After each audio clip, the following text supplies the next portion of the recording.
The late, great Hannibal Lecter. He's a wonderful man. They say it's racist to do anything. I had a Diet Mountain Dew yesterday and one today. I'm sure they're going to call that racist too, but it's good.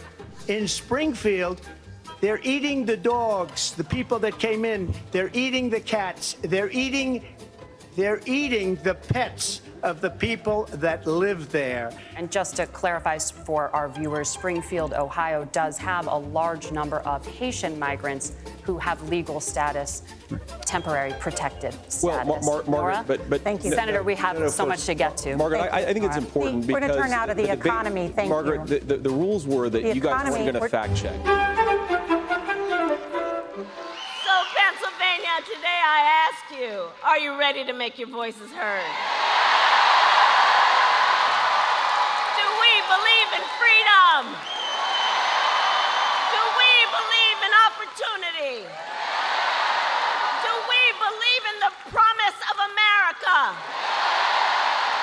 And are we ready to fight for it? And when we fight,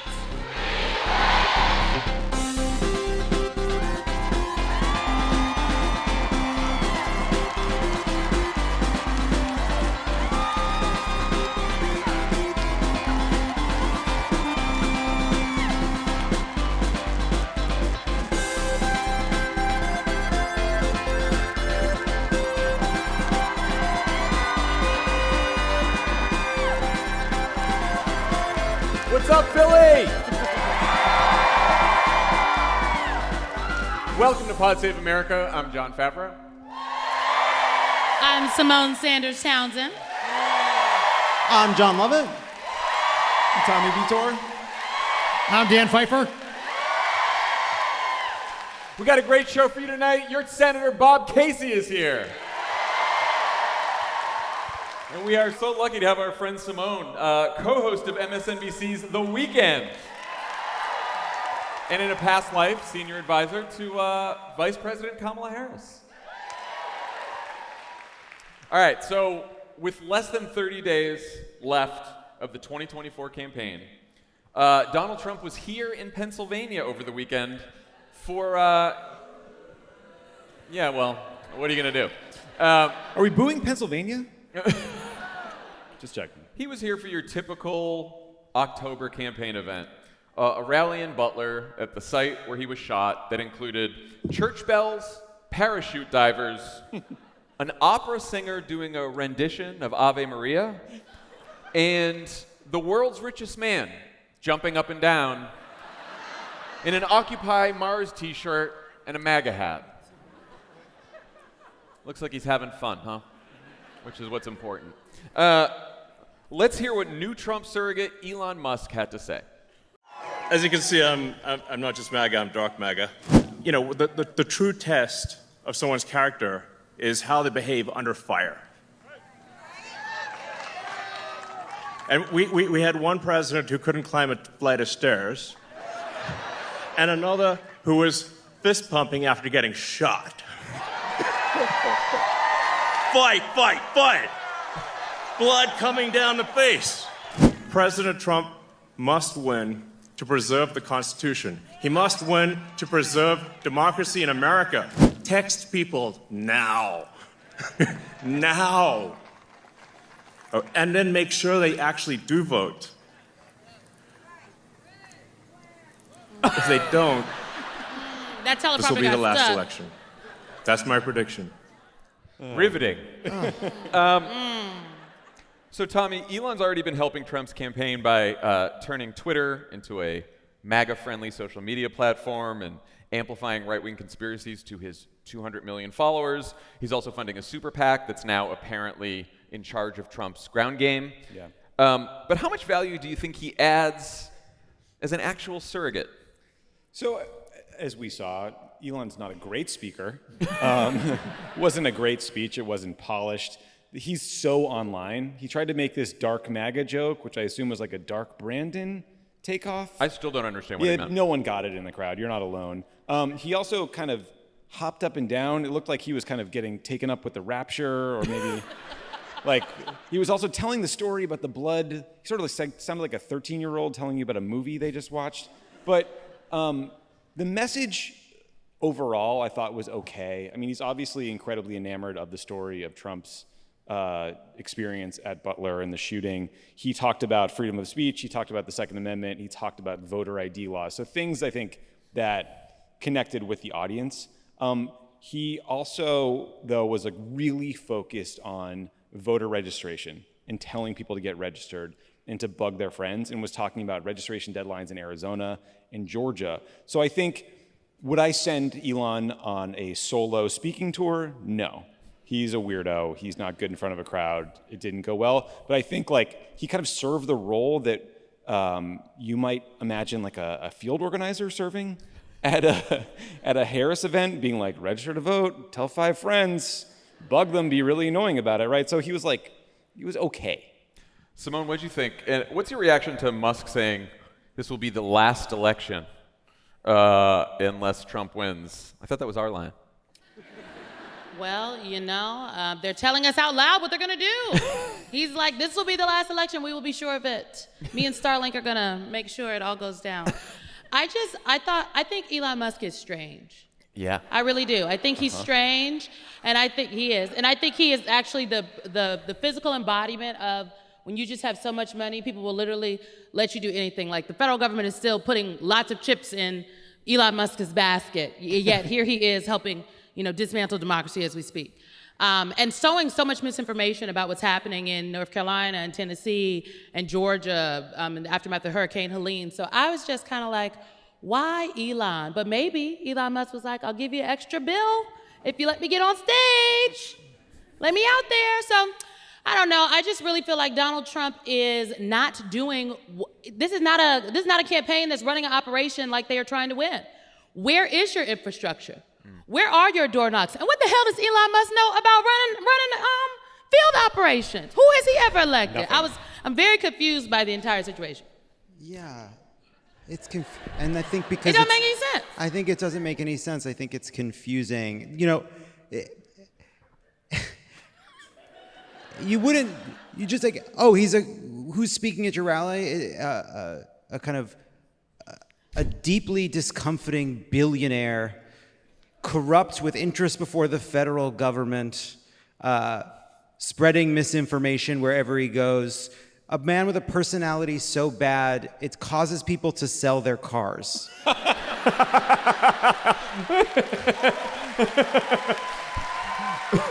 not gonna lie.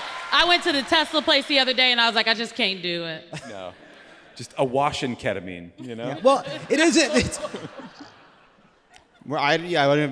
allegedly. And it is just sort of like a microcosm. Like, one of the many reasons this race is close is because other billionaires are dumping money in this state. Billionaires who would surely be quite happy to have Donald Trump protect their interests if Donald Trump were to become president. Donald Trump posted himself, if Elon would come begging because he needs the federal government to do what he wants it to do. Like the corruption is on display. When he was angry with Elon. When Elon wasn't kissing the ring, he was like, "Oh, this guy would come to me and beg for stuff," and now he's jumping up. Trump said, "How high?" No, Elon said, "How high?" Fuck, shut up. I mean, I don't want to be the skunk at the garden party here. Like, he was a terrible speaker, and he's a weird individual, but he also has appeal to the exact voters we've talked about, who are the overly online young men, right? There are Elon fanboys all over the internet, and that is the upside of this for Trump. Now, what we have to do... Do you think that there are... I was wondering about this. Like, do you think there are Elon fanboys who are not already Trump fanboys? 100%.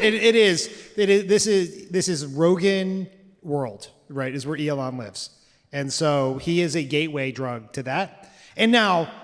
That doesn't mean we have to sit by and take it. Like, there's arguments to be made here, right? Like, he is thoroughly corrupt. You do a pretty easy calculation of the billions of dollars in tax cuts that Elon Musk would get from Donald Trump in a way to push back on it. But they used him poorly here, and he performed even more poorly than that. But there is, deep down in all the weird shit that Trump does, there is a strategic purpose to it, and this one does have one. I just think about Ron DeSantis and how he put his eggs in the super online Elon basket. Yes. And that did not work out well for him. And so, I don't know. I just kind of feel like Elon Musk, the clips coming out of it aren't good. The reason you do this is because you want the clips, because the clips will go viral online. But he looks underwhelming in the clips. Underwhelming, kind of off, kind of weird, a little like, oh, socially awkward, not strong. He's underwhelming. Joe Rogan-ish, who is also like very problematic. You're right. He's underwhelming and a weirdo, but he's also like, his ego is very fragile and easily stroked. And there's all this reporting that he was deeply hurt by the fact that the Biden administration never gave Tesla any love, never invited him to things, et cetera, et cetera. And Trump like smells that, he senses it, and he thinks like, all right, I'm gonna put this nerd on stage for 3 minutes and he'll cut me another $100 million check. Yeah. Billionaire personality disorders have done a lot of damage. Continue to do a lot of damage to all of us. Yeah. We all have to deal with it. Tell now. your friends and family about BPD. Keep it. Watch for the symptoms. If it's caught early, billionaire personality disorder is treatable. So after a few hours of warm-up speakers, included J.D. Vance, Lara Trump, some QAnon weirdos, Trump took the stage. And he opened with an admittedly good line about starting the rally right where he left off last time he was in Butler. Let's listen. And as I was saying,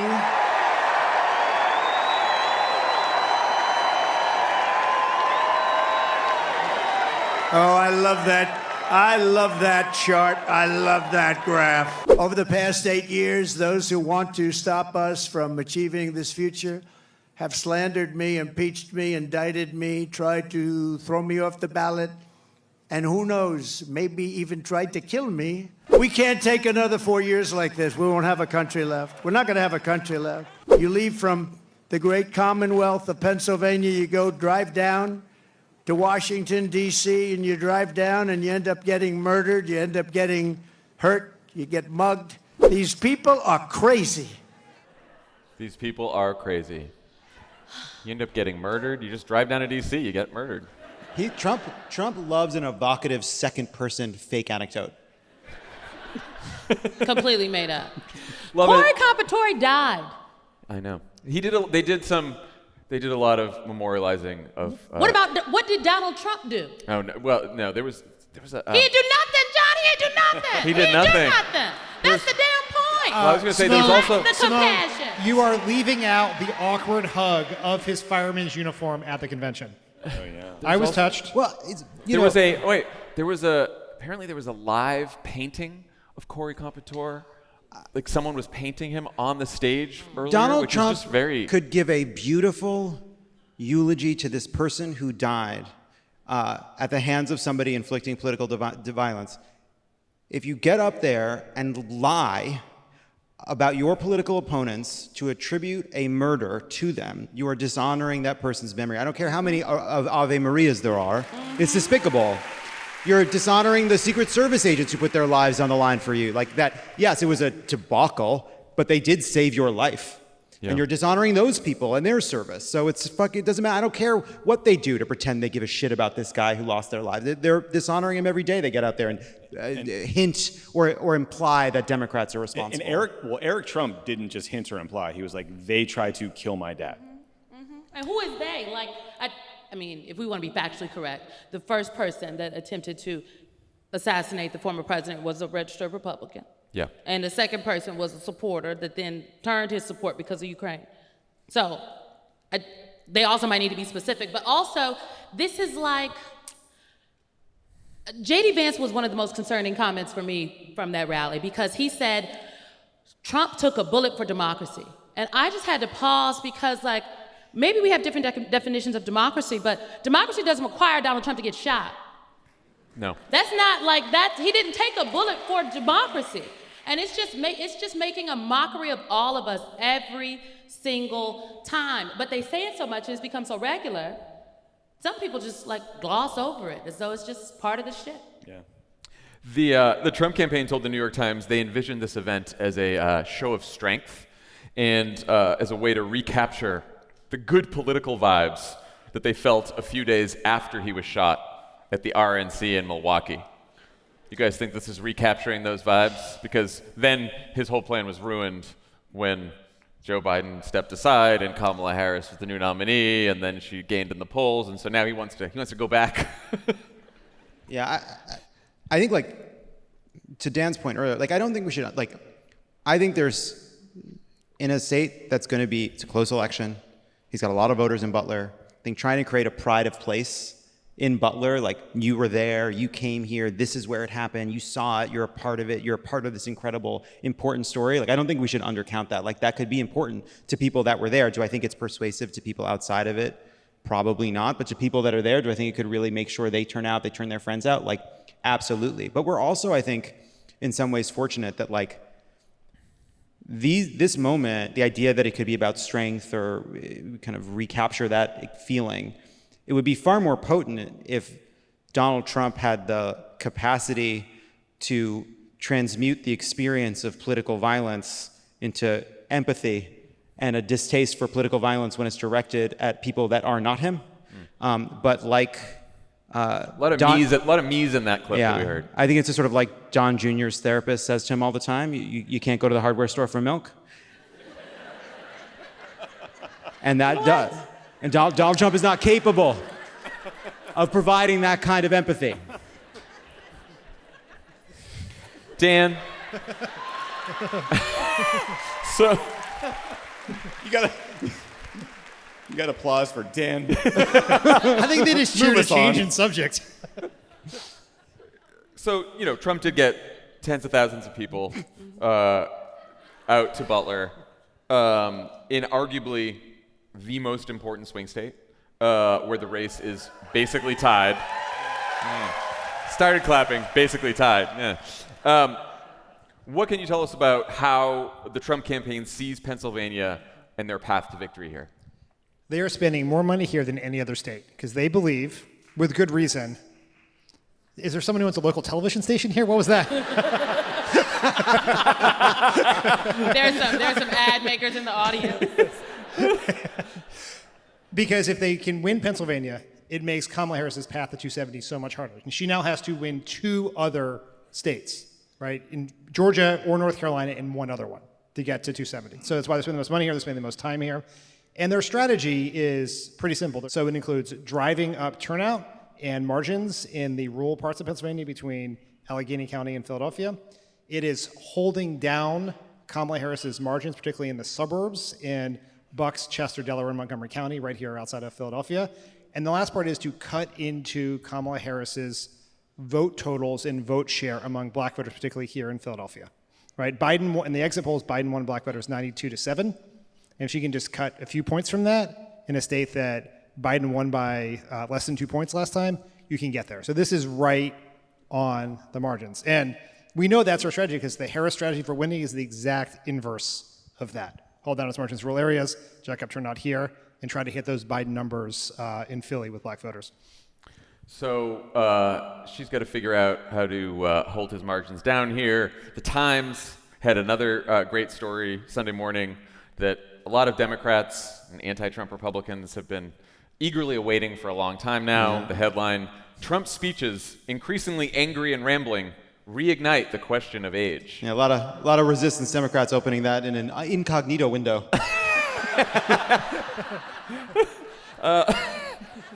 So the piece goes on to analyze Trump's 2024 speeches compared to his earlier campaigns, and they got experts and former staffers to say that he has lost a step, that he's more forgetful, more rambling, longer tangents, all signs of cognitive decline. What do you guys think of the piece, and should this be in some way part of the closing argument for Kamala Harris and the Democrats? I just love the way they tried to apply data science to the story. So, this is the hard thing about being a reporter. It's like you can watch this man declining before your very eyes. You can watch him losing it at events. And then they're like, carry the one. And you have to go to some AI it's like analysis. When you do the regression analysis, he sounds like a fucking moron. Yeah, they literally reported that he's using 69% more profanity in speeches, which is some sort of element of decline, which in that case, like, God help us. Yeah. You know? He speaks at a 4th grade level. That's what the story said. Yeah. Yeah. As opposed to Ron DeSantis, who spoke at an 8th grade level, and other candidates, as the New York Times analysis showed. Honestly, it's 2024. 8th grade, great. Fucking Fourth grade, great. Yeah, honestly. Second grade, fine. Whatever it takes. Look, I think the reality, though, is that unfortunately, this is, especially for, again, Trump supporters, is baked in, right? Donald Trump could literally get on stage and go goobly gobbly moobly mash, fight, fight, fight. And they'd be like, he is brilliant. Honestly, like, that is my president. And so it's baked in for that, but that those people have a ceiling. I think for some folks who are like, I don't really know about Donald Trump. I don't like some of the things he's doing, but I think the economy was really good. You know, the Jamie Dimons of the world who say he hasn't made a decision yet. Sorry, Jamie Dimon. Folks like that, they'll read this coupled with his goobly gop answer on childcare and say, well, maybe he's not all the way there. Maybe he doesn't have it. Maybe this isn't right. Maybe he doesn't understand. And now he's surrounding himself with some of the fanatics, and maybe people will say, okay, maybe I don't want to vote for him. I don't know if I want to vote for her yet. Maybe I will vote for her. Maybe I will just leave the top of the ticket blank. So I think that this matters for that, but I do not think that I think sometimes the resistance Dems put a little too much stock in this is what she should be doing. She should be leaning in on this. Right. People care about her, what she is going to do. They know Donald Trump is like, yes, what she said. And I just don't think juxtaposing the like, oh, he's old and he can't talk. Like, just play the clip. Yeah. And let the people deduce for themselves. I think that's right. I think the smartest thing Kamala Harris did in that debate was invite people to watch the rallies. She said go. She said go? Yeah, go to the rallies. That's right. But I think it's useful in one way, which is there is a voter who thinks, I don't love Donald Trump that much, but we survived 4 years of Donald Trump as president, and I think I liked the economy better then, so aren't we going to be able to just survive another 4 years? And I think the answer to that is, if you thought that Donald Trump was bad but okay, this Donald Trump is much worse. He has declined significantly since then, and he's a little bit crazier, and he's deteriorated, and he's surrounded with crazier people, and so this is not the Donald Trump that you had back in 2016. I think that is that is one way it could be useful. So, is Dan about to throw cold water on this analysis? There are two different arguments here that are sort of interrelated. One is, and this is the one the Biden campaign was trying to do before the debate, which is Donald Trump changed after he lost election. He got radicalized January 6th, and he's now worse than he was before. And the other argument is he's really old, his brain is pickled, and he's melting before your eyes. And I agree with Symone, that should not be the main thrust of the message. Trump gives off vigorous energy. He gives off crazy energy, right? He seems like an insane person. And so he doesn't seem feeble. He seems nuts. Yeah. He seems nuts. Especially after Butler. And especially in clips, by the way, because you have to watch a good length of it to really get the sense that this man's losing it. Because if you just watch the clips on your local news, they are often sanitized. They're trying to stitch together 91 minutes, I think was the estimate of how long his rallies are now, of insanity into 30 to 60 seconds of something coherent you could put in the news. And so most people aren't seeing it. It is just worth noting, and I know this isn't constructive, but it is fucking wild that we had a 3-year conversation about Joe Biden's age and mental capacity, and we're just like, Donald Trump, who at the end of his second term will be older than Joe Biden is, we're just like, that's fine, we're not going to worry about it. And Joe Biden was starting at a much higher baseline than Donald Trump here, right? So he wasn't fucking Cicero in 2016, but now he is incoherent. Not Cicero. Something to tell undecided voters. That is not a good campaign message. We do not need to introduce Cicero. Yes. If you have someone, a philosophy major perhaps, that you're trying to persuade, maybe the Cicero. Perhaps an Elon fanboy philosophy major. That's how you got that. Yeah, that's right. Talking about me? We will be back with more news. Today's presenting sponsor is Simply Safe Home Security. We're in the final stretch. America goes to the polls 4 weeks from today. Election season often brings heightened activity and concerns about security. As we approach November, Simply Safe helps you stay safe amidst the political buzz. Simply Safe's reliable home security system gives you one less thing to worry about, ensuring that your home remains protected as you navigate the busy and sometimes stressful election period. Jon Lovett has a Simply Safe. He set it up himself. He's had it for a long time. It's protected him and Pundit really well. Easy to set up. Very affordable with Fast Protect monitoring and Live Guard protection. Simply Safe agents can act within 5 seconds of receiving your alarm and can even see and speak to intruders to stop them in their tracks. You're never locked into a long-term contract, so you can cancel any time. Simply Safe's been named Best Home Security Systems by U.S. News & World Report for 5 years running. It's easy to install and activate your Simply Safe system in less than an hour, or choose professional installation to have a pro do it for you. Protect your home with 50% off a new Simply Safe system, plus a free indoor security camera when you sign up for Fast Protect monitoring. Just visit simplysafe.com/crooked. That's simplysafe.com/crooked. There's no safe like Simply Safe. And we're back. This week, Donald Trump started several new conspiracies, and wouldn't you know it, Laura Ingraham was standing by to help spread the bad word. So now it's time for a segment we call Okay, Stop. Let's see how Fox News handled its duty to viewers during a natural disaster. Former director of speechwriting for President Obama and co-host of Pod Save America, Jon Favreau. As a speechwriter, how impressed are you with my co-pilot analogy? It was a little hard to follow. How did I get here? Okay, stop. I was going to say, it's a little hard to follow. You got him. And then you went right to how did I get here? Well, he was very proud of his intro. He was talking about like Joe Biden was flying the plane and then he passed out and Kamala Harris took it. Now she's crashing it. And he was like, wasn't that a good analogy? And I'm like, no, weirdo. Let's back up one step here. Yeah, which is let's set some context. Last night we were in Ann Arbor, Michigan. We were going to do an Okay Stop, and we surprised Lovett with scenes from his brief fleeting moment on Survivor. All right. Were you out? Are you out? Yeah, Symone, I'm out. Didn't it just He's start? been out for a while. It just started. Were you the first? Oh. Symone. Oh, this is better. Yeah. Forget this. Yeah. And so, because payback's a bitch, Lovett put John's interview with Jesse Waters as a surprise for Favreau, which he didn't know was coming. I did not know this was coming. He was so stunned, no one in the audience got that it was a surprise. I will say the good news is I do last to the end of this interview.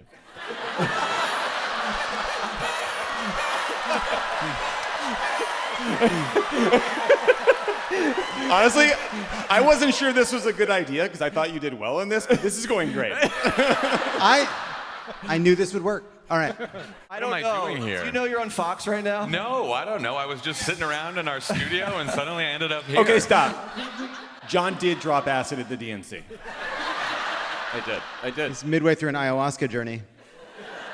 And we were in our studio at the convention, getting ready to record one of these 7,000 podcasts we recorded in the convention, and someone bangs on the door, and who is it but Jesse Waters' producers trying to They look exactly how you think they look.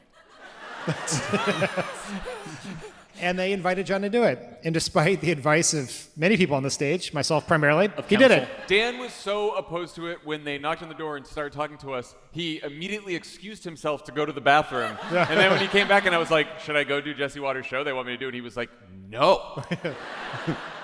I think we muscled you up here against your will, but now you're here, you have to answer some of our questions. Go for it. Were you at the RNC in Milwaukee? That was pretty hot. I was at the RNC in Milwaukee. Little cocky. Little cocky there. Well, that's because we didn't really know who we were running against. Yeah, you guys had it wrapped up. Yeah, we thought we were running like, against Biden. You were figuring out, like, Okay, how big stop. the electoral. It is very interesting that he says we. We, yeah. We. He says we. Just completely, I know. Aren't they supposed to pretend not to do that? No. Not Jesse. Not our Jesse. Not our Jesse. Not our sweet Jesse. Jesse Waters said, I am on the payroll. I like this part, but let's finish this part. How big the electoral landslide was going to be. Yeah, well, Everyone's getting a little nervous. Man, no one's nervous. Everybody No knows one's it's going to be Trump, close. Trump seems a little I don't nervous. think you know anything about Trump. Okay, stop. The way that is like two people who fucking hate each other, but trying to keep like they're at a PTA meeting, or they're at the kids' drop-offs and the kids are there, but they want to fight. But they're like, ha ha ha. I like what he says, like, I don't think you know anything about Trump. It's like, I don't know about much these days, but for the last 9 years, the one thing I know about is Donald Trump. Yeah. We're one rubber glove away from knowing everything about Trump. Yeah. for economically, like, Trump gets I'm trying to elected, figure he's out gonna what do that means, another and I tax like it. cut that goes mostly to rich people, to billionaires like Donald Trump. Okay. And like, she doesn't want to do that. They don't. I know, you guys You want don't to need raise another tax cut. I don't need another tax cut. I definitely Why do we need tax cuts? I definitely need a tax cut. Come on. Hey, it's my money. I earned it. You look good. I earned You it. don't need another tax Not as good cut. as you. Not as good as you. We agree to disagree. Jon Favreau, my mother loves you. Thanks for coming on. Tell your mom I said hi. Tell her to Against listen to your God will. Save America. I will. Nice. Save America, Jon Favreau. You did great. I think that's French. It is. You know, sometimes we can play a clip and not just make fun of each other. Sometimes we can enjoy the successes we have, like getting on a show to begin with. I would just. But it did just start. It did start. Okay. And for some people, someone has to go home first. You don't want it to be you, but you know it could be you when you sign the NDA. So I will admit that I was wrong. You did an excellent job. You did an excellent job. I would say the sexual tension could have been cut with a knife between you and Jesse Waters. Well, it was a little horny. No, it's a little sexual. Say hi Right? to your mother for me. That was my takeaway. You don't have the accent. You don't have the accent. That's as Boston as you've ever been. I was going to say, the say hi to your Boston mother really for came me. out. He did a little I dig had on. a drink or two, it's fine. He did a little dig on your name being French, Yeah, he did. He did. and he got one in there at the end. Whatever. But it was good, Anyway, that's my friend Jesse Waters. and that's okay. Stop.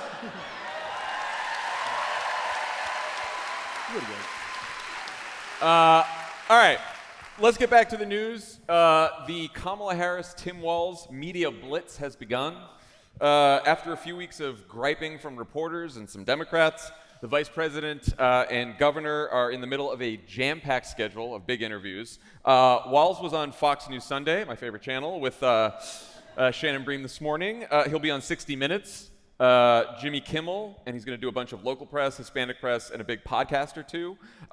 Harris will also... Not us. Not Don't us, cheer. no. It's not us. Although we've had a couple him Walz on. appearances. We've had Tim Walz twice. Harris will also be on 60 Minutes with Walz, but they're also both by themselves in the interview. So, and she's going to be on The View, on Colbert, Howard Stern. This is all this week, by the way.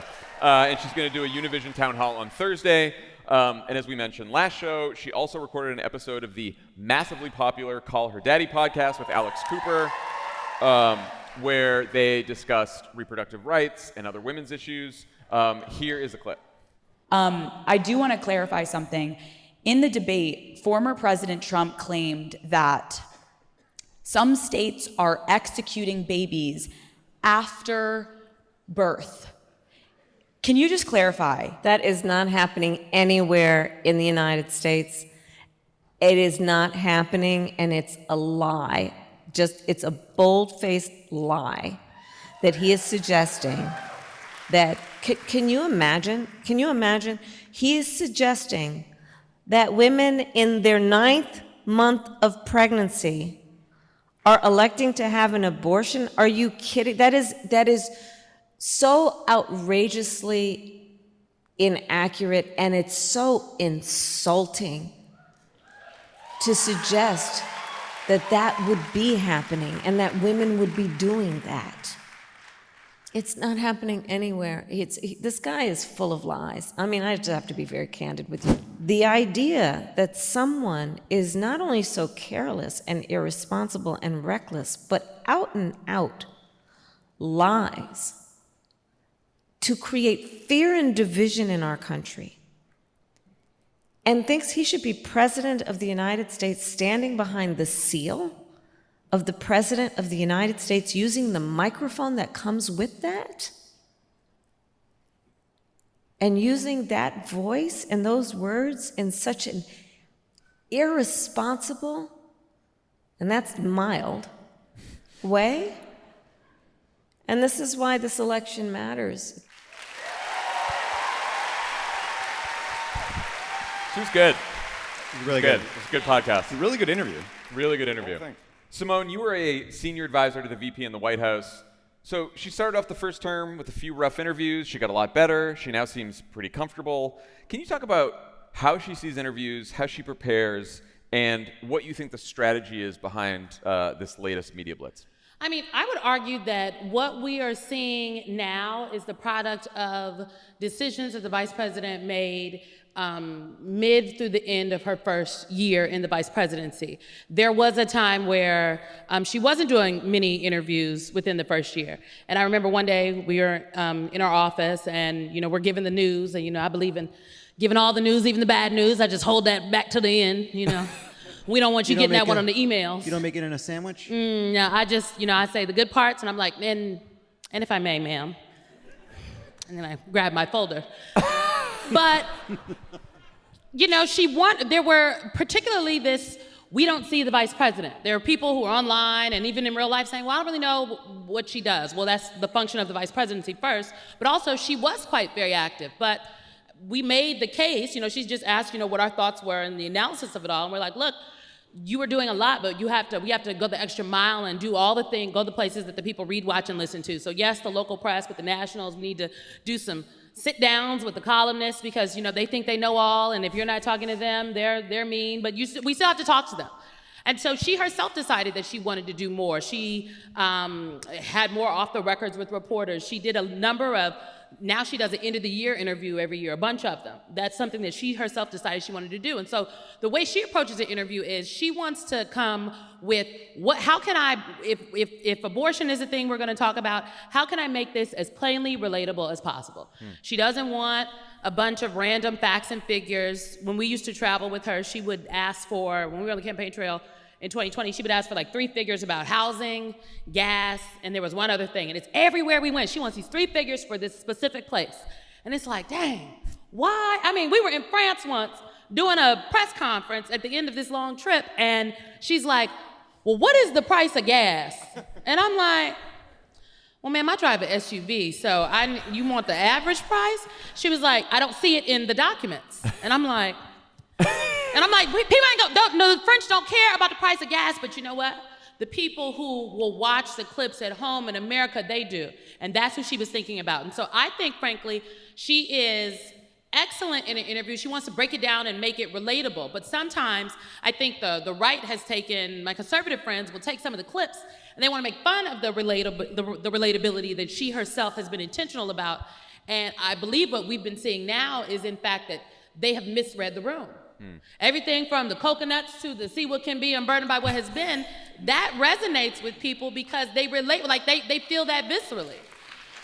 So I think the strategy that the campaign has employed here is smart.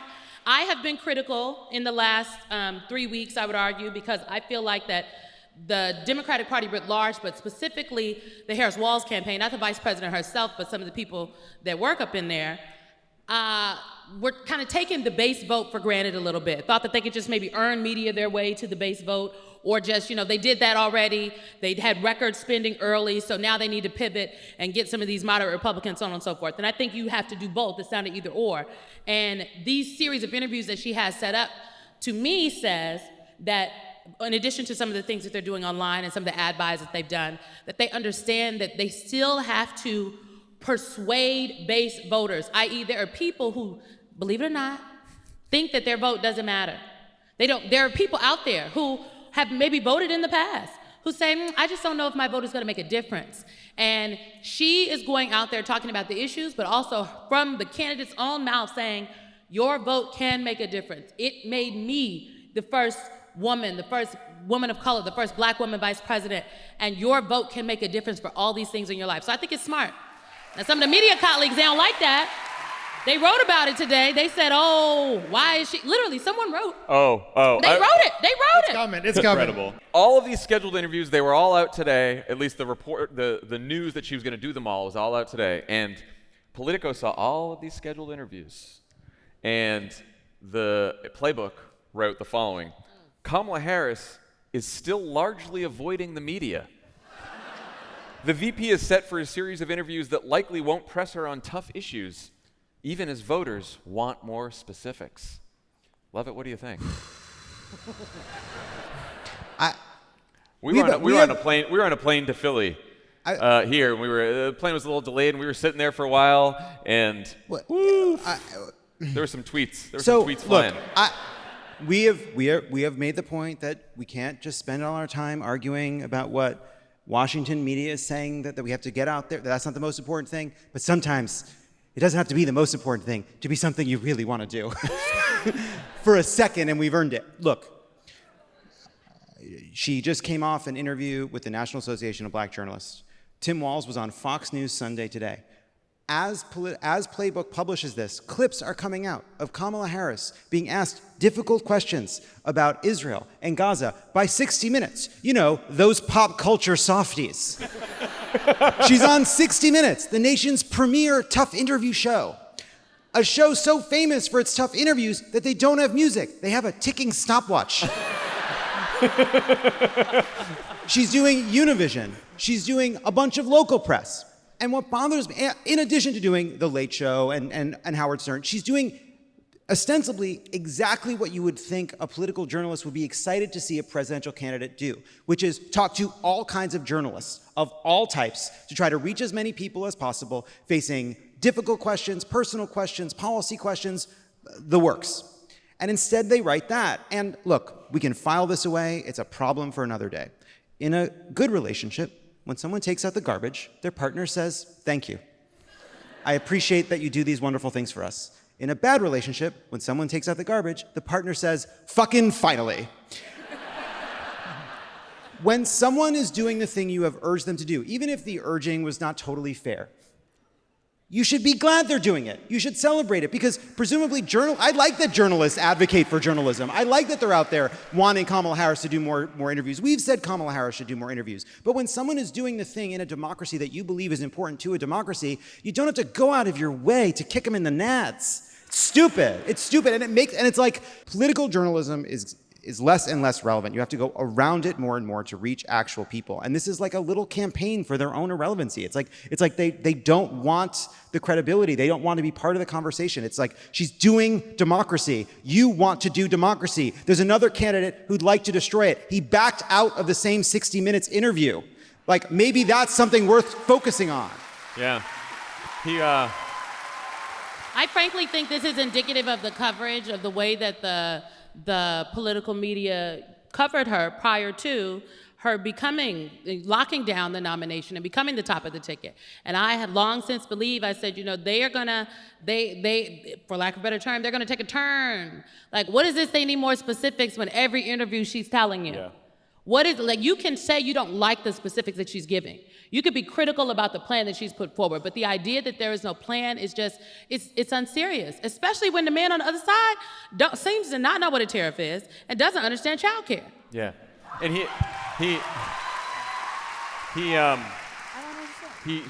he spent part of his rally in Wisconsin today demanding an apology from Leslie Stahl in 60 Minutes and said, once he gets the apology, he'll go back and do the interview. For what? Because Leslie told the truth. Leslie Stahl knows what Leslie Stahl did. I'm sure that will lead Playbook tomorrow. But I do think they confuse like a substantive interview with an adversarial interview, yes. Right? And like, if you listen to the interview she did with Alex Cooper on Call Her Daddy, it was extremely substantive. She got into a lot of details about policy. Now, did Alex try to ask her a bunch of like gotcha questions? No, but she also wasn't like, what's your favorite color? Like, it was also, like a serious about like the substantive 538 interview. polling average. Well, like, it wasn't horse race. Yeah. Here's the thing. It's not substantive versus adversarial. It's us versus someone else, because it drives the Beltway media fucking bananas that someone like Alex Cooper has a platform exponentially larger than they do, listened to by more people, and she can have the interview and not them. Yeah. They are reckoning with declining relevance and decaying platforms in this media environment.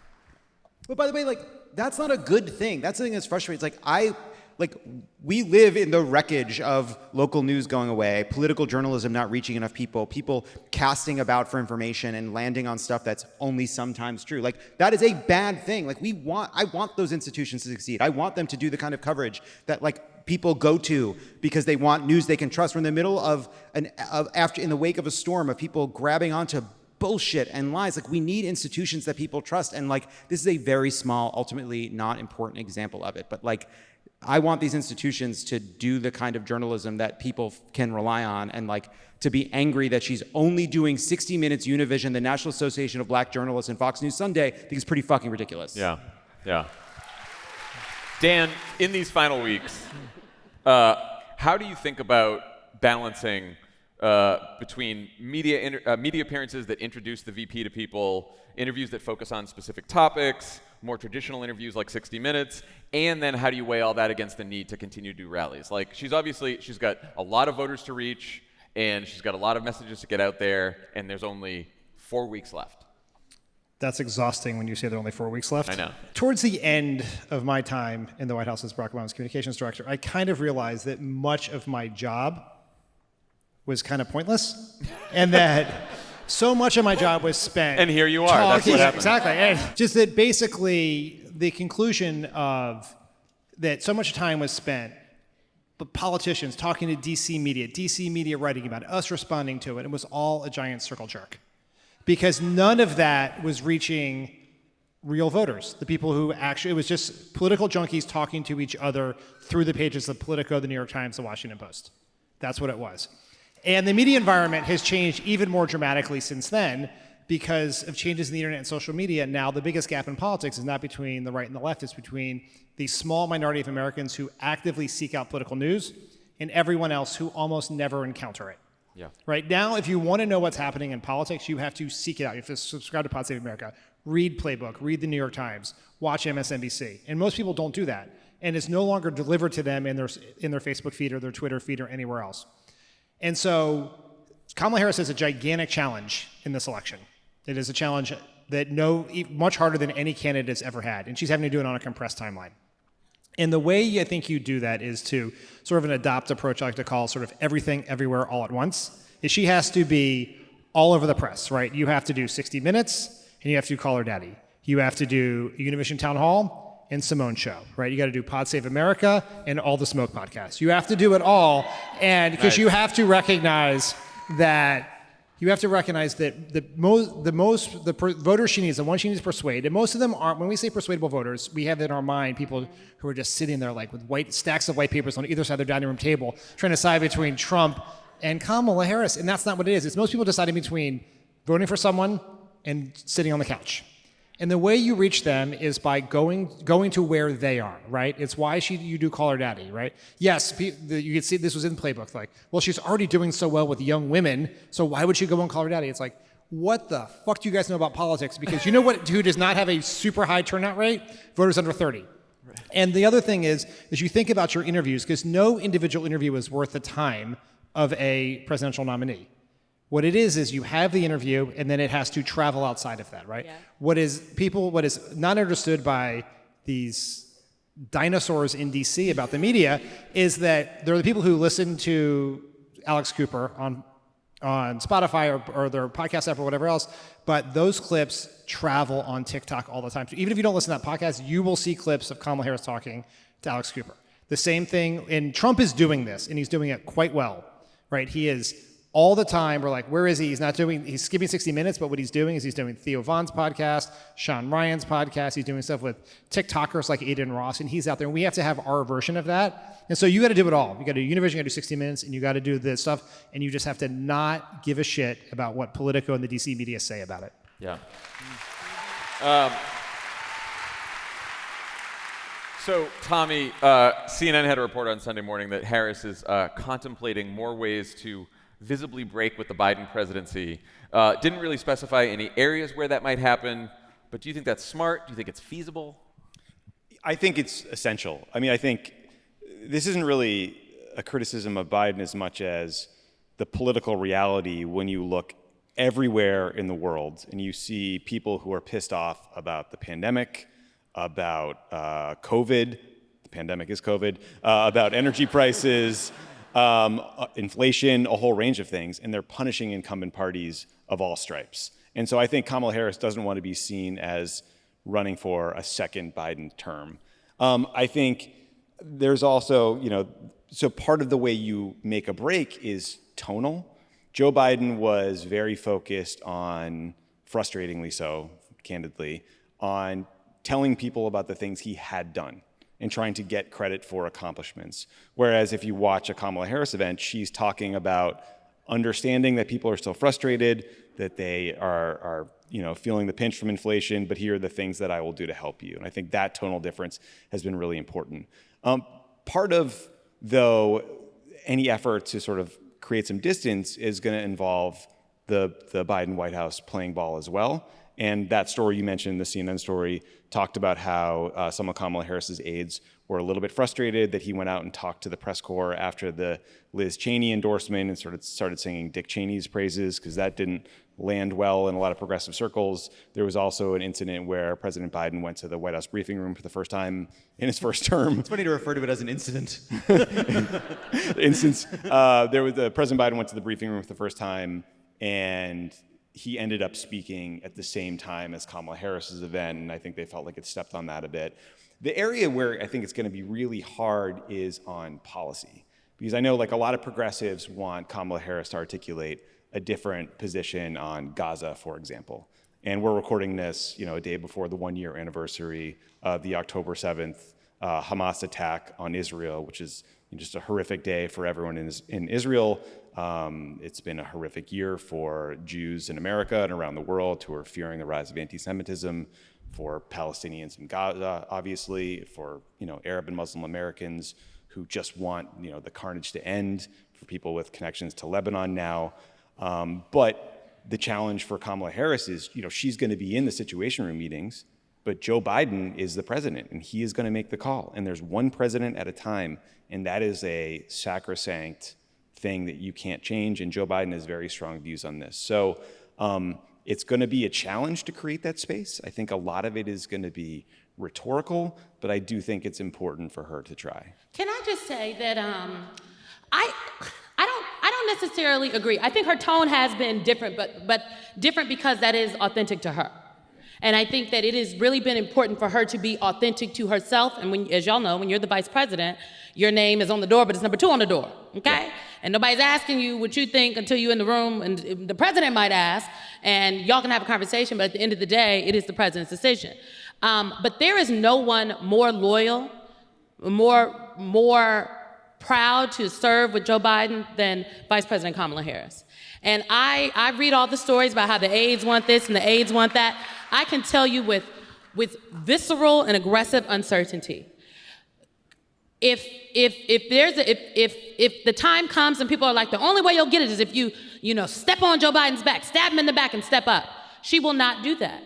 But I don't think that is in fact necessary. To be very clear, she is the nominee right now because Joe Biden had her back when there are many other people that want to walk around right about now outside talk about how, she was always our person. They were endorsing an open primary.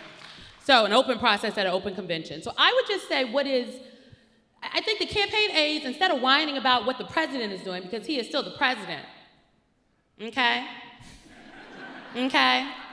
Maybe his second biggest defender is me, because I just, Instead of whining about what the president is doing, maybe they should do the work of reminding people that it's been 30 years since the sitting vice president of the United States has actually been the nominee. The last person was Al Gore. How about you ask Al? Did somebody ask Bill Clinton how he would have felt if Al Gore was out here just YOLOing it?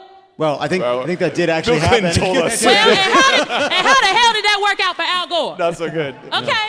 So, but I mean, listen. My only point is that she has, I think, differentiated herself. The aides want her to throw Joe Biden. They want her to throw Joe Biden under the bus. She's not going to do it. And frankly, the people who are seeding the things out there in the press, it is showing that they do not know her that well. Because that is not something that is going to move her. It's actually just going to piss her off. You're right. I mean, she's a loyal person. She's a good person. I would never recommend she throw Joe Biden under the bus. But I think Joe Biden should know, or I think he does know, that his legacy depends on her winning. And whatever it takes for her to win, he should do, she should do. And that will be based on data and polling and not, sort of personal cruelty or some petty bullshit from staffers, which you had to deal with more than we did, so you understand this. But, every day. I think Shout out to Ben LeBolt. He is a lovely person. I love Ben. Ben's like one of our closest friends, yeah. Dan. I was going to say, I don't know that she has to separate herself on policy because I don't think that's necessarily credible. I'm not sure it's possible. It is tone. It's really funny. The folks at Blueprint who do, they're a polling organization. They're more moderate leaning, but they have been arguing that swing voters want her to separate herself from Biden. But the most popular testing message they did was the message, I'm not Joe Biden, and then just restated the positions on healthcare and prescription drugs. And the takeaway from that is not that, Joe Biden is less popular than Kamala Harris, but the point here is that is that the best framework for this election is future versus past. It's not present versus recent past. And so the extent that she is charting a path forward and not relitigating the Biden administration is where she's going to be strongest. Yeah, I think a number of things can be true here, which is she is clearly, and you could tell this when she was asked the question in the first sit-down interview she did with CNN, she is clearly loves Joe Biden and feels loyal to Joe Biden. And I thought that answer, it was admirable that she did not take that opportunity to throw Joe Biden under the bus, even if it might have been more politically advantageous to do so at that time. It's just like you could tell that's what she believes. And I think if you're running for office, just say what you believe, right? That's always a good rule of thumb. It's also true that Joe Biden is very unpopular, right? And that, I think, is unfair. I think we would all guess that that's unfair, that he's unpopular. Is he unpopular? Yeah, he's pretty unpopular. He's unpopular, yes. No, I think people think I think a lot of people thought he was too old to be president, but is the president himself unpopular? Yes. I think he's more popular now that he's not running for re-election. No, but let's be honest about this. To me, it's less about, I agree with you, actually. I think I agree with Jon. The moment she defended Joe Biden, I think that's great. I think we do not want to debate about how is Kamala Harris distancing herself from Joe Biden enough. I think she's doing it on tone. She should keep doing it on tone. I think specifically on Israel and Gaza, it is important for her to say there's only one president at a time to signal that she is not Joe Biden while she stands with Israel and wants a two-state solution. But I do think what we're also talking about here is how can Joe Biden be the most helpful? And I think it's not necessarily going on The View or going to the briefing room. It's not. It might be Joe Biden saying the most helpful thing I can do is stand back and make sure that the contrast is not between the present and the future, but between the future and the Trump past, as Dan was saying. And that is less about what Kamala does, actually. It's more about Joe Biden understanding what the most important thing is, which for his legacy, which is Kamala winning. Yeah, I mean, there's what should be true and there's what is true. What should be true is that Joe Biden should be popular because he pulled us out of a pandemic and a recession, and we have the strongest economy and fastest recovery than we've had, right? Like that, and then he's had the best legislative accomplishments, biggest climate bill in history. That's what should be true, but it's not, because we went through a pandemic and people are cranky. And are his approval ratings with engaged Democrats really good? Yeah, but the people that we were all talking about tonight who don't pay a lot of attention, it's not, right? And so then the question is, all right, we have this new nominee, what's the opportunity for her? And you're right, I don't think you can separate on policy that much, because she was there for all of it. And by the way, a lot of the policy itself, pretty popular. And right? by the way, if there was a separation on policy, somebody would have challenged Joe Biden on an issue other than his age. The reason there was no other nominees because Joe Biden was a great president. Yeah. And age was not a factor in his governing. He did an extraordinary job. That didn't change when he stepped aside. Yeah. I agree with you. But that's why I do think it is how you present yourself. It is past, future, right? I even think in the debate when she said, "I'm not Joe Biden," it's sort of, it works for people. It's also sort of funny. It's obviously she's not Joe Biden. Shit. Yeah. There's a lot of people she's not. When you think about it. I do think, look, the backdrop of the CNN story, the Politico stories, all these Democrats, a lot of aides talking on background, all this kind of stuff. Everyone is nervous, and they are nervous because we are nervous because the race is super close, and some people are worried about complacency and caution from the Harris-Walz campaign, and it's what happens every campaign, but we are in a race against Donald Trump, 4 weeks left. It's been an unconventional campaign, to say the least, and things are extremely close. I think there was some hope that some people had that okay, Kamala Harris, new nominee, now she'll be up 5 or 6 and that'll be that. Not the case. It's going to be a dogfight right until the end. This isn't the good place. This is the bad place. You guys think any of this is warranted? Do you have similar worries? Symone, how are you feeling? Yeah, I feel, I feel like I just want to bold and underline what Dan said. This idea that when people say, when we say undecided voter, I think an image pops into somebody's head. A suburban white lady. Actually, is what pops into lots of heads, okay? Maybe a moderate white man, a rural working class union guy, okay? Even though the black and brown people are in rural and are union as well. And black women live in the suburbs. Montgomery County, actually, as well. Yes. It's where our special was, Black Women in America. So I do think that people have to rethink what they think about undecideds, because they're undecided base voters who are I don't know if my vote matters, or I don't know if I'm going to vote for her. Not that I'm voting for Trump, but I might stay home, or I might leave the top of the ticket blank. And because of that, I do think that people have to walk and chew gum at the same time. Yes, there has to be appeals to moderate Republicans, continue to roll out the endorsement of people like Liz Cheney and former Senator Jeff Flake, and I do think that matters. But you cannot do that at the expense of your base, because a Kamala Harris coalition includes base voters. She is not the next president of the United States without them, and I think she understands that, but I think pieces of the Democratic Party apparatus sometimes forget that. So that's what makes me anxious. And when people say, oh, I'm undecided, some folks out there want to shame these voters, and I understand. But I come from, campaigns, and in campaigns, we understand where the people are. We need to drag them to where we need them to be, and then we shame them after Election Day. That's it. That's great. We'll leave it there. All right, before we get to our interview with Senator Bob Casey, we got something we want to update you on. Vote Save America's Build Your Own Ballot tool is back. You might be asking, what's Build Your Own Ballot tool? So it lets you fill out your specific practice ballot in just a few clicks. It's got digestible candidate bios and ballot measure explainers, so you can get up to speed on who and what you want to vote for in a couple minutes. So then, basically, you fill out this ballot online, and then when you go to fill out your real ballot, you have your printed out ballot that you filled in online that you've got all the info about, and then you can just fill out your real ballot really quickly, and you're off. So, for example, if you live in Harrisburg, Build Your Own Ballot will let you know that your congressman, Scott Perry, had to turn over his phone records to the DOJ because of his role in January 6th, and then promoted replacement theory during a congressional hearing on anti-Semitism. So that's like good information to have. Good information, yeah. And as you're filling out your ballot, like, oh, that guy. Okay, well, that's great. So you can go to votesaveamerica.com/vote and find your Build Your Own Ballot tool, and also tell a couple friends about it, especially friends who might be some of these undecided voters who aren't sure if they're going to vote at all. So there we go. When we come back, your Senator, Bob Casey.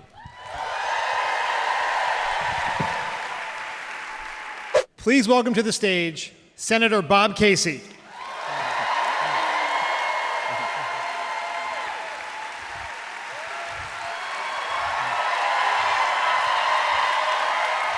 Hey, Dan. Good to see you. Senator, thank you for joining us. Dan, great to be here. Good thing the Phillies won. I saw some people over there who clearly came directly from the Phillies game. Right there. All right, Senator, you come from a political family in the state. You have a long legacy. You've been around politics your entire life. You've run for office. Is this your 8th time running? Something like that. You've seen everything there is to see. But I think this election here against Dave McCormick is unique. Please tell me what it's like to run for Pennsylvania senator against a dude from Connecticut. Dan, it's never happened before. Dan, by the way, before I do come bearing gifts, I want to make sure that you have an official Yangling koozie. You can just read the rest of it, but that's for you, Dan. That's free. I take it that Mr. Billionaire from Connecticut didn't know how to pronounce Pennsylvania's premier beer. Right. He got a little wrong. Yeah. You too can have that koozie. It costs about $10. If you go to pod 51041, you can get one. So. Nice. No, but Dan, look, this is a unique race in lots of ways. Not simply because he lied to the people of our state about where he lives. He told them over and over and over again, all throughout 2022, all throughout 2023, even before he was a candidate, that he lived in Pennsylvania. He said it over and over again. Then on August, not that I remember, but August the 14th of 2023, the Associated Press wrote a story that said, actually, he lives in Connecticut. And they had evidence to prove that.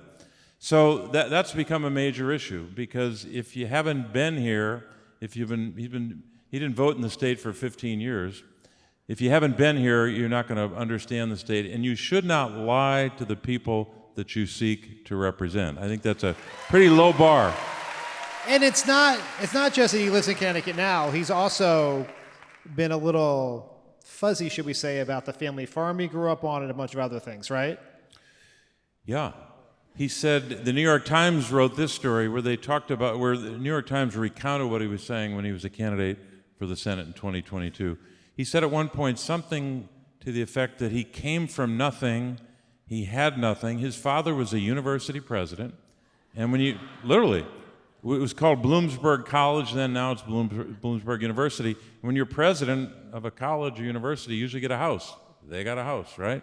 So he had a pretty good upbringing, but then later he even went further and said, because his family owned a farm and he spent some time on it, he actually said at one point, I'm a farmer, which is, I mean, that's really interesting the way he brought that into the conversation. But Dan, here's one of the, I think this is what sets it apart from any race in the country.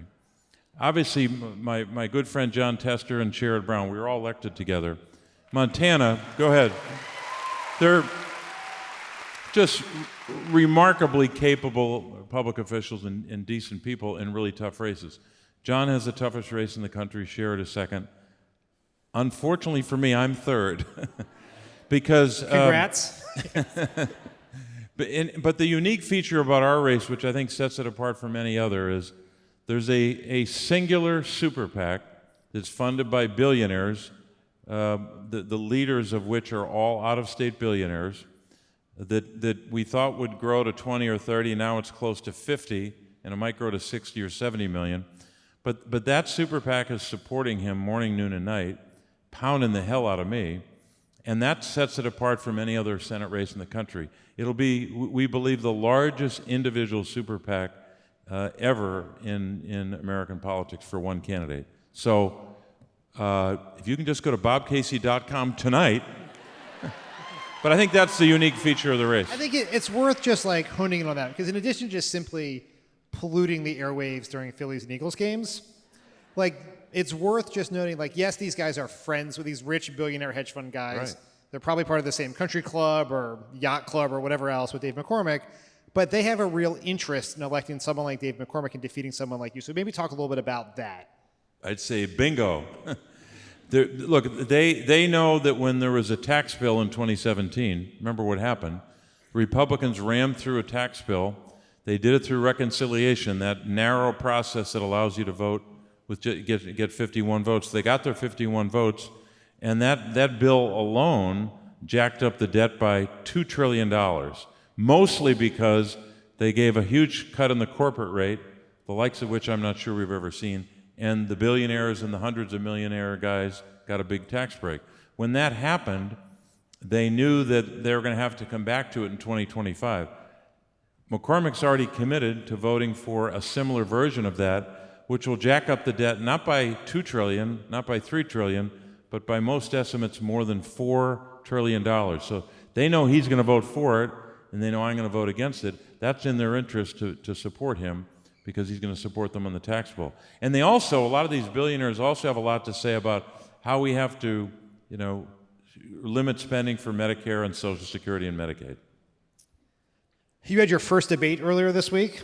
Was that an enjoyable experience, would you say? I wouldn't go that far.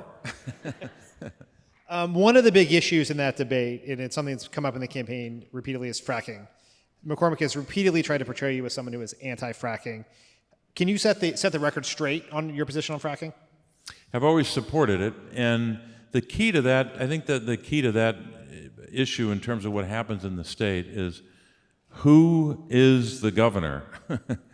And we know that Josh Shapiro is someone who supported gas extraction. He's also someone, go ahead and clap for Josh.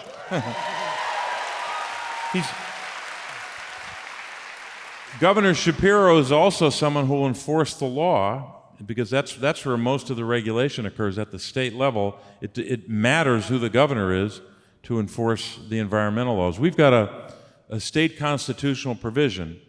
It's Article 1, Section 27 of our state's constitution. The people have a right to clean air, pure water, and to the preservation of the historic, scenic, and natural values, aesthetics of the environment. So because of that constitutional mandate, it's up to the governor and those who do the oversight of this process of extracting natural gas to enforce those laws. So we have a lot of listeners, maybe here in Pennsylvania, but also around the country, who want to support your campaign, who are very concerned about climate change. And they hear someone say that they're here, that you support fracking, and maybe they don't understand the role fracking plays in the economy here in Pennsylvania. But maybe you could talk a little, for those voters, maybe talk a little bit more about your broader efforts to address climate change, and maybe making sure that we keep our water and air as clean as possible. Yeah, I think one of the most important moments in the recent history of the Senate, at least on our side, was when we passed the Inflation Reduction Act, which allowed us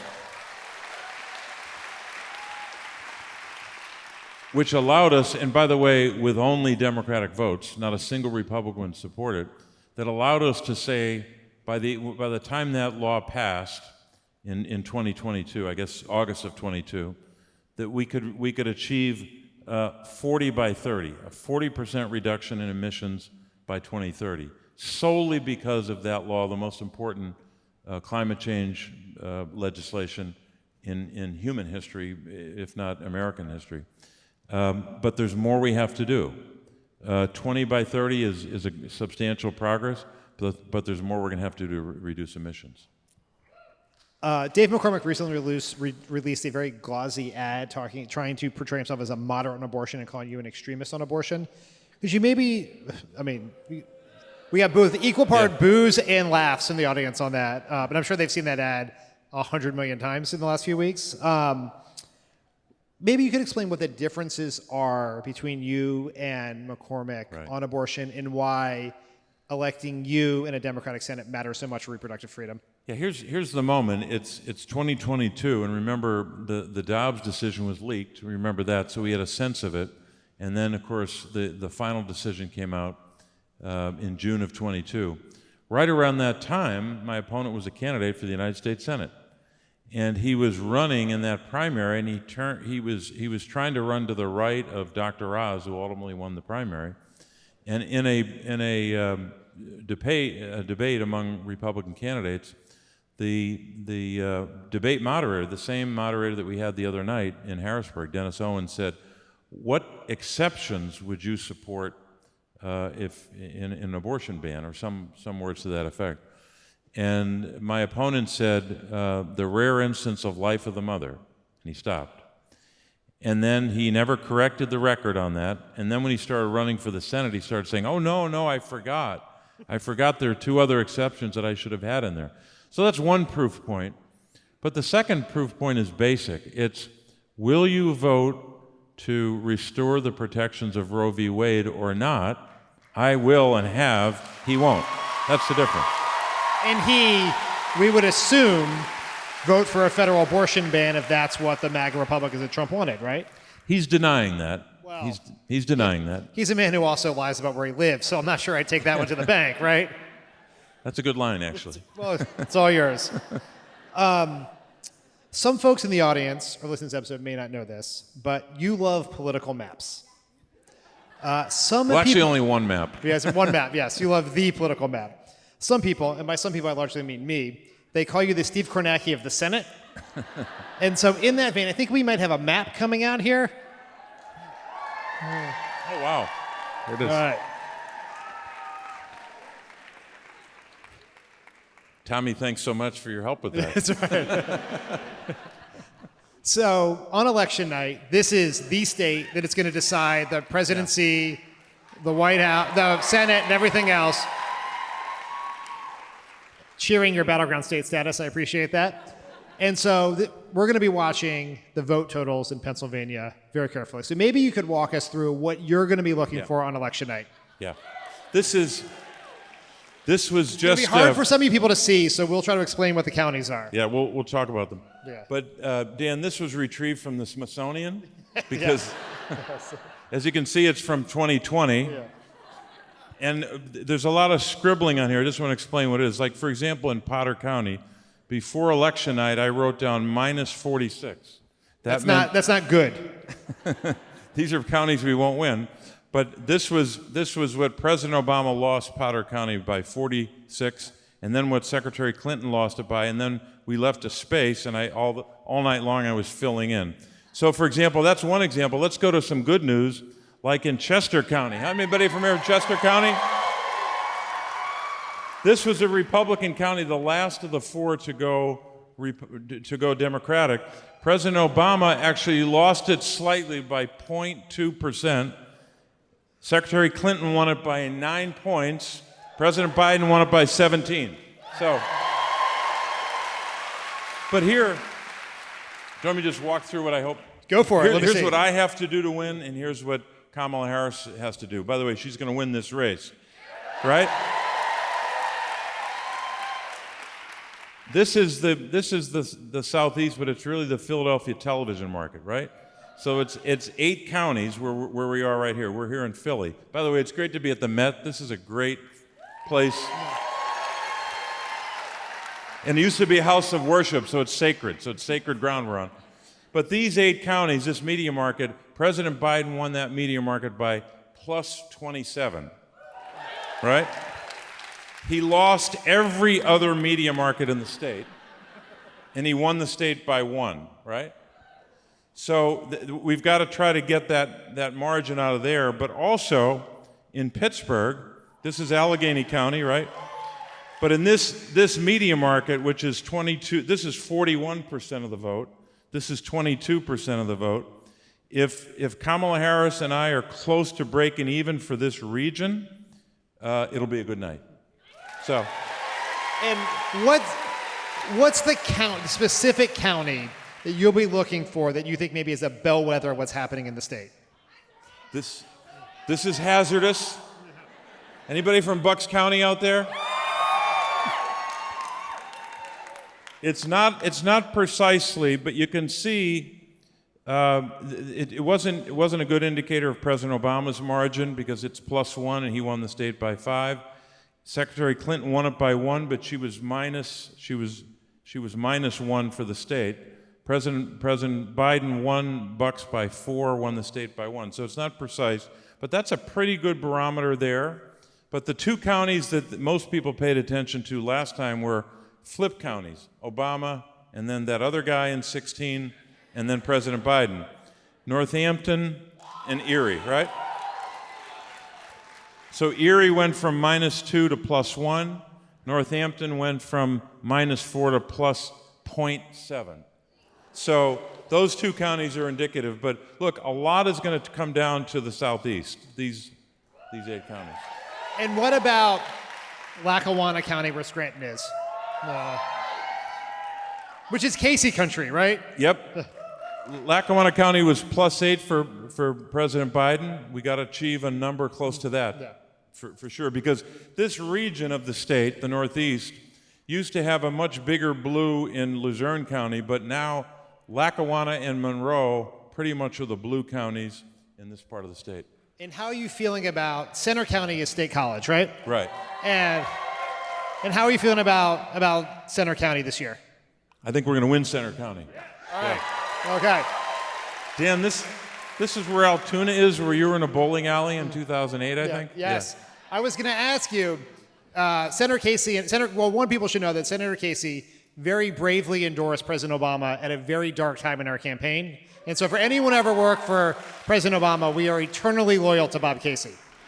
And even though the bowling didn't go well. Yes, and so Senator Casey and I, 15 years ago now, were on a bus together with your children, and we had President Obama campaigning across Pennsylvania, and we stopped at a bowling alley. And I would just say that Senator Casey and President Obama bowled in front of the national press together. And Senator Casey, good bowler. Barack Obama, not a good bowler. I would say... But I've never met a more confident bad bowler in my life. I said, we were getting off the bus, and President Obama just mentioned in passing, he goes, I haven't bowled since I was 19. And I said, sir, you know you don't have to actually bowl. We could just shake hands. And he's, no, I got this. He was practicing. He did not get it. I'll tell you that right now. Will you be taking Kamala Harris bowling? After the election. Yes. Okay. Okay. All right. There is no path to a Senate majority without re-electing Bob Casey. Okay? We absolutely have to do it. And even beyond that, we need people like Bob Casey in politics. People who are in it for the right reasons. And so, Senator Casey, just for everyone here in the audience, but also all the people listening at home, can you just tell them where they can go to help your campaign? 2 places. Go to bobcasey.com, and of course, for tonight's purposes, text POD to 51041. Okay. So everyone, give it up for Senator Casey. Thanks, Dan. Appreciate it. Thank you, sir. When we come back, a game. How great is the map?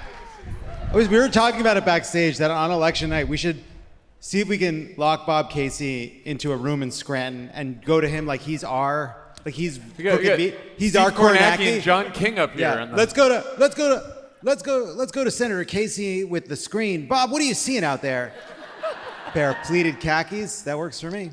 Don't tempt Bob Casey with a good time. That was one of the nerdiest thing that's ever happened at a Pod Save America live show. And that's a tough love it. Tough category. Tough category. I was really in my natural element right there. I was for the real sickos. Yeah. The county by county map of Pennsylvania and what we need out of it. I love it. It's gonna work great in the audio.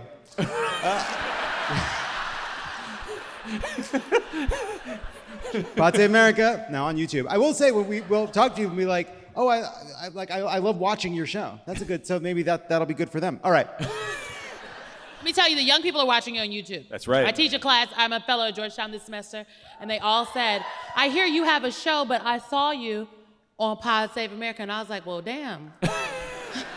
Yes, I do. On the TikTok, you know. Now it's time to learn a bit more about Senator Casey's Republican challenger, Dave McCormick.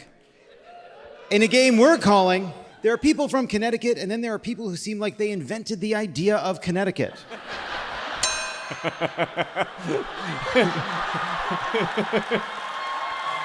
All right.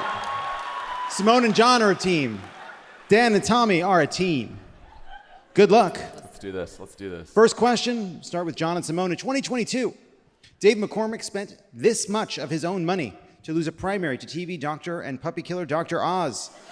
Is it $2 million, $7 million, $10 million, or $14 million?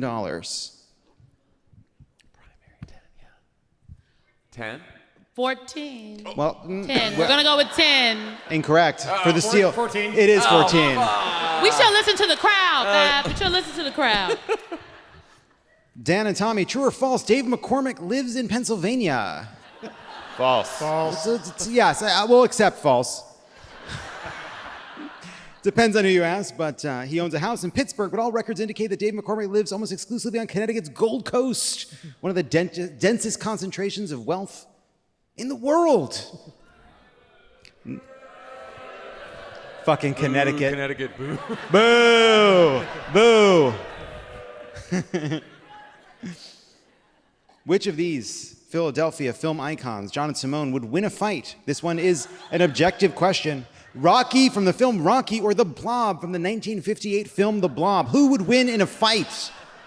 Rocky. Some of these are not politics, and that's okay. We're going to go with Rocky. Yeah. That's... Come on, Philly! Yeah! Come on, Philly! I Don't want be you a to think hater, that Jon. fucking through. What is Rocky Balboa gonna do? He's gonna punch the Blob to death? This is the kind of, you gotta get practical, you gotta get real. This is how Trump happens, all right? Wishful fucking thinking. It's a close election, the Blob would beat Rocky. I'm sorry. Boo me, I don't care. Boo! Boo! Before we proceed with this game, I think everyone should know that Jon Lovett was raised a Mets fan. Our mascot is just a big baseball. I would like you all to know the gentleman in this third row just adjusted his Phillies Yeah, I hat, saw that honey. too. That's right. By the way- That's right. By That's the way, right. because in any other city, I would have played the Mets theme song. But only in this city, am I afraid some of you have batteries on you. You absolute animals. You fucking freaks. I love saying that the Mets have a theme song. Yeah, okay. I don't have my phone. Thing. Meet the Mets. Greet the Mets. Boo! Boo!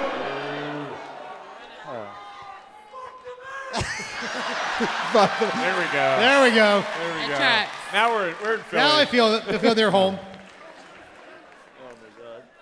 Dan and Tommy.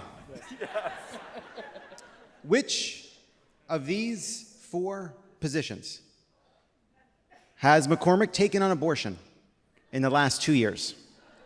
Is it A? When asked if there should be exceptions for rape and incest, McCormick said, I believe in the very rare instances there should be exceptions for the life of the mother.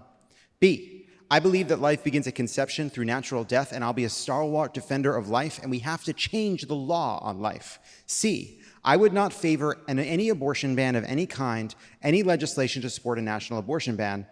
Or D, overturning Roe would be a huge step forward and a huge victory for the protection of life. Is there an all the above option? All the above, yeah. There's an all the above option. Yeah. All the above. Yes, he has taken all those positions in the last fucking 2 years. The Casey campaign put these 2 moments side by side. These are his most recent debates. And the thing that I said in that debate, I did say, and I'd also said before that and after that. How about you? Exceptions in your view? I believe in the very rare instances there should be exceptions for life of the mother. I would not favor an abortion ban of any kind, legislation to support a national abortion ban. I'm a pro-life candidate on my position on abortion. And it's something that we need to get past. If it does, I would embrace it, and I would be very, very happy about it. Ooh. Honey, the archives do not lie, but they always tell a story. They do. Head's very square. It's like if someone from Mets fan. Okay, no, he's not. This fucking guy is not a Mets fan. I don't know what he's a fan of, but Probably it's the a Yankees. Fan, honestly. This is a Yeah, Yankees he looks like fan, a- if I've looks like a ever Yankees seen fan. one. We can unite against our common enemy, the Yankees.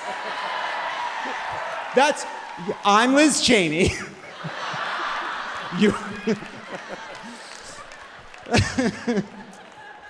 Trump is the Yankees. All right. Jon and Symone. Before he left to run against Dr. Oz in the 2022 Republican Senate primary, Dave McCormick was the CEO of the largest hedge fund in America. While on the campaign trail, he's called U.S. investments in Chinese companies an existential threat. Which of the following is not a real investment made by Dave McCormick's gigantic hedge fund while he was a CFO? Is it A, Chinese fentanyl made by the largest manufacturer of synthetic opiates in China? Is it B, the Chinese military-industrial complex, including those that make stealth bombers and missiles, which both the Biden and Trump administration blacklisted for being part of China's surveillance complex? C, Iranian weapons manufacturers, including companies that make assault weapons and grenade launchers, companies Pennsylvania's Treasury has specifically divested from? Or D, all of the above? It's got to be D. What do you think? Is it D? It's D. What? Yeah. Yeah. Fucked up. You just lost Simone's vote.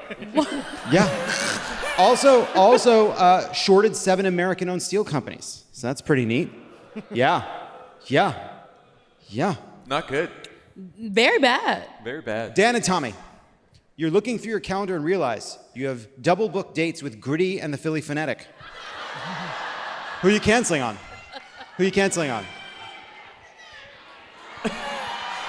Can I just say something also? This is not, actually, you guys answer. I don't think we could cancel a day with the Philly Fanatic while the Phillies are in the Major League Baseball playoffs.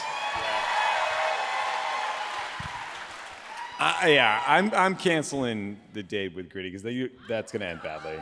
I think, look, I would just say, when I was 8 years old, I went to a birthday party where the Philly Fanatic was, and it was a highlight of my life. Okay.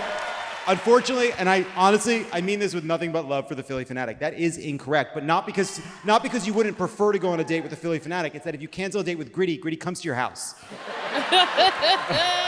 By the way, it is also a testament to this city that in a city filled with symbols of patriotism and democracy, you could have chose anything that's real, that exists, animals, objects to be your mascots. I have a question. You chose invented monsters. I have a question for the moderator.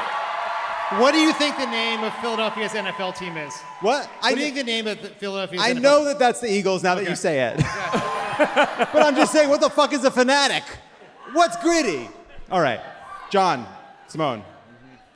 How did Dave McCormick pronounce the name of this beer, a Pennsylvania original? Oh, he did. What did he say? Symone, how did he pronounce this beer? We're about to do a real reveal if you listen to any of the interview I just did with Senator Casey. Were you peeing during the first question, John? I had to pee. Did he say Yangling? Did he say layer? I think he said Yangling. That's correct. Yeah. Yangling. He called it a Yangling. Thought you guys needed to be introduced to Yangling. Yeah. Yangling beer. Oh, he did that on the Ruthless podcast? Crazy.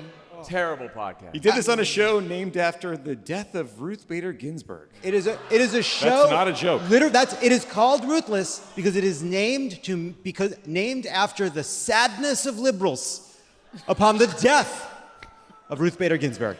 And that's like the moderate show. Yeah. That's like the establishment cuck show. Yeah. Yeah, that's why it's called Ruthless. Because we are ruthless. And they are ruthless. You see? It's a good name. I mean, if you think about it, it's clever. It's evil. Okay. Thank you. The Phillies jumping out. We got to get out of here. People have been drinking. The Phillies won. We got to keep this moving. All right. It's getting dangerous. It's getting scary in here. Grease the light poles.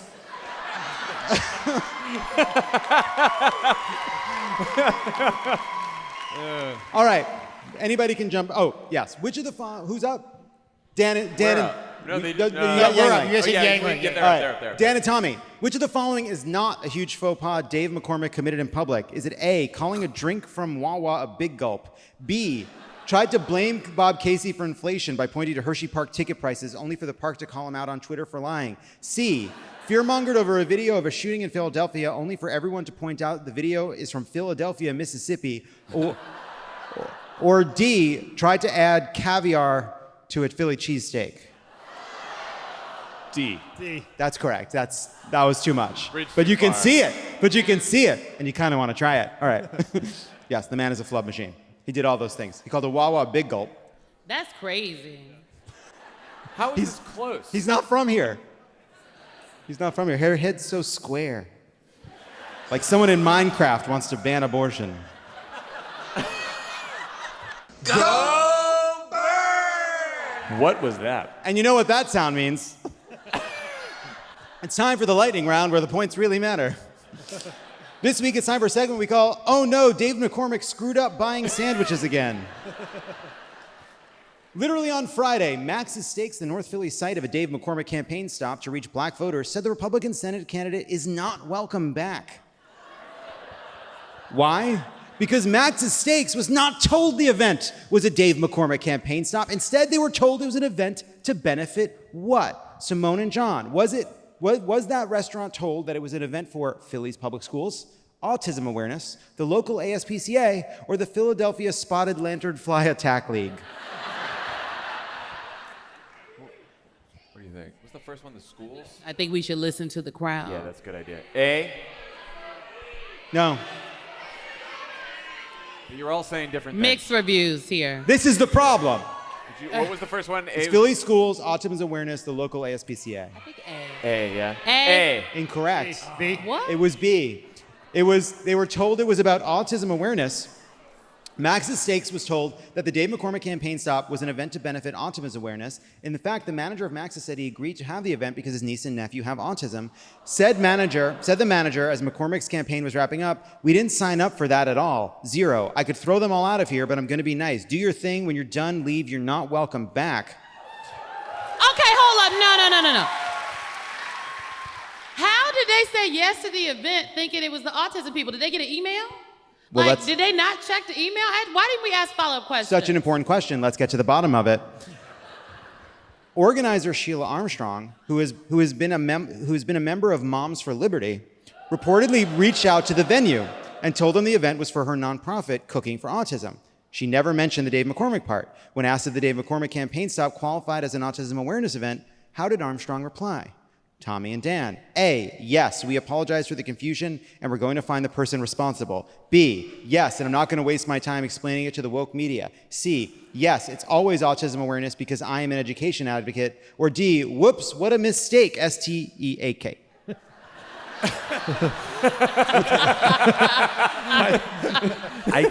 I feel like B? I feel like B too. Oh, if only it were. It's C? It's C. We got It's the steal. always autism awareness It's when I'm always around. autism. That's right. Wow. Isn't that amazing? But why didn't they stop the event when they started putting the signs up? Because they were being nice, because it's a strange thing to think you're going to have an autism awareness event, and all of a sudden Dave McCormick's out there being like, vote for me. That's a weird thing. Your job is to serve sandwiches. You're not in the game of kicking out political candidates. It's a strange situation. They handled it the best they could. My first I'm glad job they was told at a the chicken story. spot in North Omaha, Nebraska, and we would have shut it down. All right, this can be for anybody. Final question.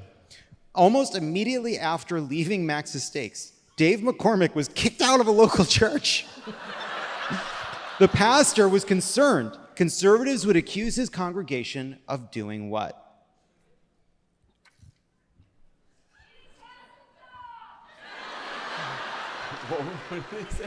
Dogs was the crowd answer. Yes, that's right.